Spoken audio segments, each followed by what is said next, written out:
Pengertian keuangan. Laporan keuangan merupakan hasil dari serangkaian proses pencatatan dan pengikhtisaran data dalam transaksi bisnis. Adapun laporan keuangan yang baik adalah laporan yang mampu menyampaikan ikhtisar keuangan. Jadi ikhtisar itu adalah kesimpulannya. Laporan keuangan berfungsi sebagai alat komunikasi dan informasi yang menghubungkan perusahaan dengan pihak lain, serta dapat menunjukkan kesehatan dan performa keuangan perusahaan.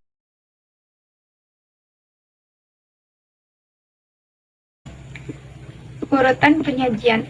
A. Laporan harga pokok produksi, yaitu biaya-biaya produksi yang dikeluarkan pada produk-produk yang terjual selama periode tertentu. Laporan harga produk terdiri dari 5 unsur utama, yaitu biaya bahan baku, biaya tenaga langsung misalnya para karyawan, biaya overhead pabrik, biaya produk setengah jadi atau dalam proses, biaya produk jadi. Yang B.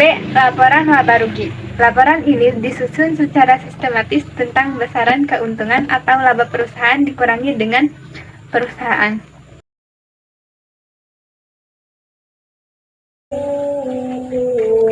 C. Neraca atau laporan posisi keuangan, yang berisi informasi mengenal posisi aset kewajiban dan ekuitas perusahaan dalam periode tertentu. Laporan ini dimaksudkan untuk menggambarkan posisi keuangan perusahaan. D. Ekuitas pemilik. Laporan yang berisi informasi yang mengenal perubahan modal. E. Laporan arus kas.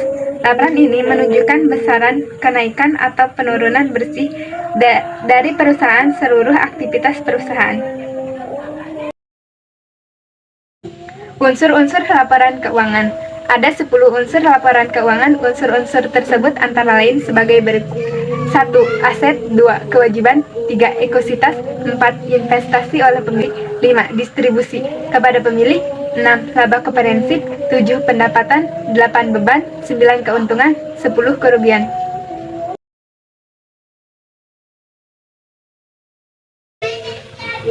Tujuan disusunnya laporan keuangan. A. Menjadi dasar informasi bagi investor, kreditor, dan pengguna lainnya untuk membuat keputusan yang rasional. B. Memberikan informasi tentang sumber daya aset perusahaan klien atas aset dan pengaruh transaksi peristiwa dan keadaan lain terhadap aset dan kewajiban. C. Sebagai informasi kepada pemilik mengenai kinerja keuangan perusahaan. D. Sebagai informasi mengenai tindakan dan keputusan manajemen perusahaan untuk mengelola keuangan perusahaan dan mempertanggungjawabkannya kepada pemilik.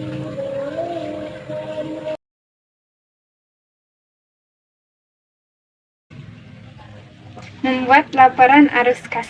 Aktivitas operasi meliputi transaksi-transaksi yang tergolong sebagai penentu besarnya laba atau rugi bersih. Laporan arus kas dari aktivitas operasi dapat disusun menjadi 2 metode, yaitu metode langsung dan metode tidak langsung.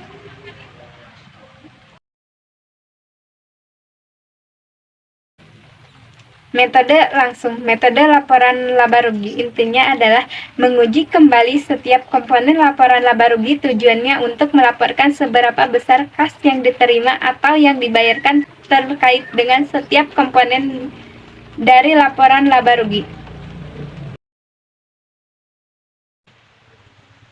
Melalui metode tidak langsung, data yang diperlukan untuk melaporkan arus kas bersih dapat segera diperoleh untuk dianalisis, baik data yang diperoleh dari laporan laba rugi maupun neraca komparatif.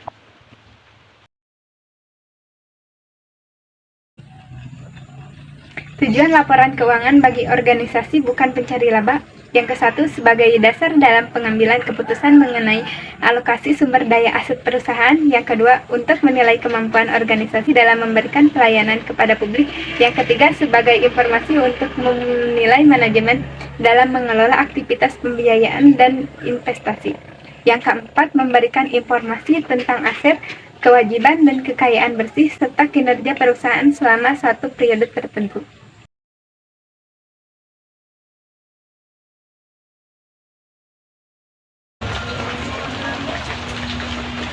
Arus kas aktivitas investasi. Aktivitas investasi meliputi kegiatan membeli atau menjual tanah, bangunan, dan peralatan atau mesin.